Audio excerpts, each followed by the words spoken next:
si bon de patiner pour nous. Dnes sme začali skúšať novú hru Kabaret na jednu noc Just a Gigolo. Je to nová hra, ktorá bude absolútne excentricky dojímavá, plná vôni, vášni, farebnosti. Chceme tu vniesť ľuďom pod kožu nádych celej tej doby, nádych celej atmosféry.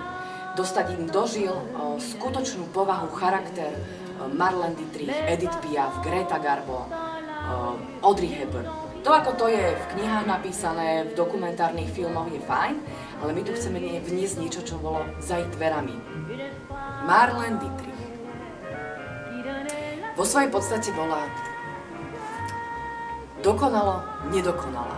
A to preto, lebo bola absolútna maximalistka. Vo svojom živote mala presný určený cieľ, a to iba film. Svoj celý život venovala filmu. A to absolútnym nasadením. Hovorí sa o nej teda, že bola vždy zamilovaná. Nebol jediný deň, keď nebola zamilovaná. Edith Piaf bola jej pravým opakom. Ona keď milovala, tak milovala napriek všetkému. Pripúšťala sa ľudí k telu. Bola, jak sa jej hovorí, to vtáčatko? Opatko? Rabčiak. Takto sa tvári asi Marlene Dietrich, keď fajčí, že?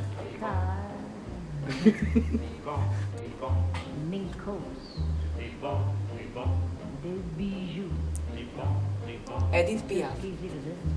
The bitch. Na zdravie!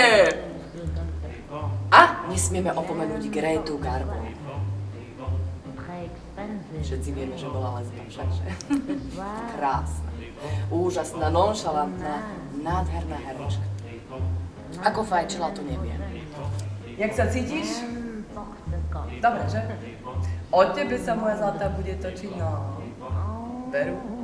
Pravdu mala tá divná žena? No, na zdravíčko, Marlene. A teraz niečo pre teba. Ukážem ti tajomstvo.